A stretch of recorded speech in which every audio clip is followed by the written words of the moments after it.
Une petite balade, voilà une excellente idée pour sa santé. Mais pour sortir de la maison, il faut une attitude citoyenne.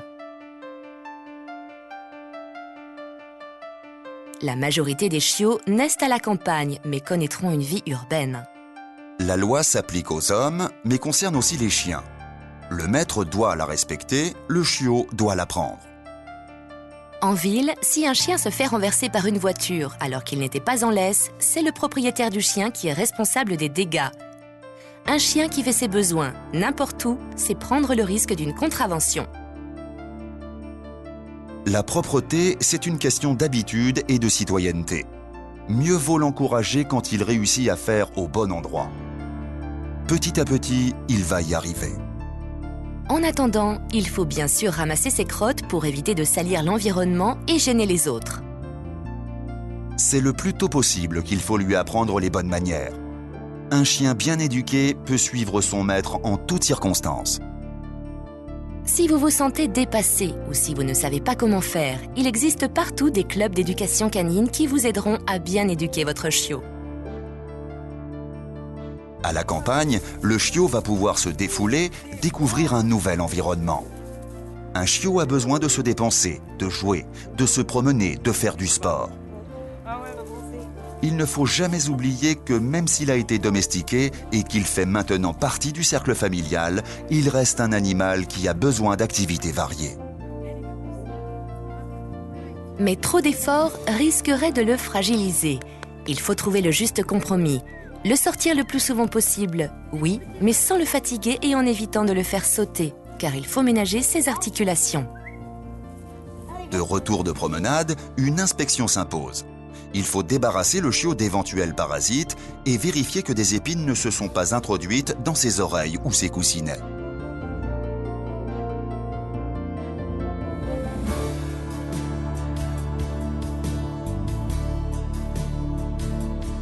Une piscine, des enfants qui jouent, c'est très tentant pour un petit chiot.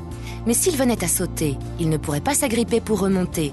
Si l'on n'est pas certain de pouvoir le surveiller en permanence, mieux vaut le maintenir à l'écart.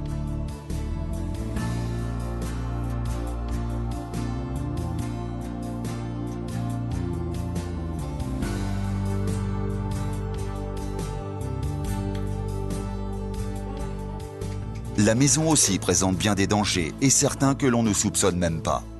À l'intérieur, les produits d'entretien ou certaines plantes vertes peuvent être à l'origine d'intoxications. Faites attention de ne pas laisser traîner vos médicaments ainsi que certains aliments comme le chocolat, les oignons, le sel, qui sont également dangereux pour votre chiot. À l'extérieur, certaines plantes de votre jardin, les produits phytosanitaires, désherbants, insecticides et les animaux venimeux peuvent présenter des dangers.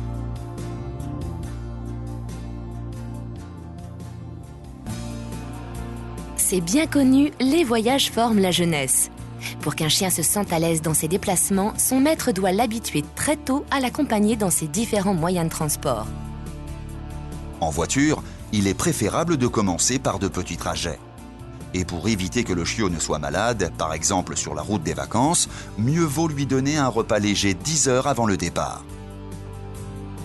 Pour la sécurité du chiot et celle de tous les passagers, il existe différents accessoires comme les harnais ou les filets. Un petit arrêt toutes les 2 heures contribuera à son bien-être.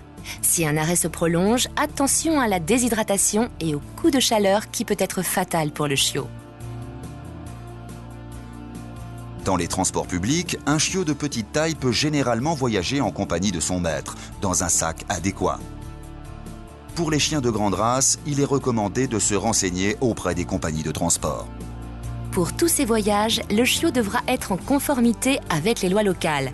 Carnet de vaccination, carte de tatouage ou d'identification et éventuellement certificat de bonne santé. Pour partir à l'étranger, il est impératif de s'informer auprès du consulat du pays visité.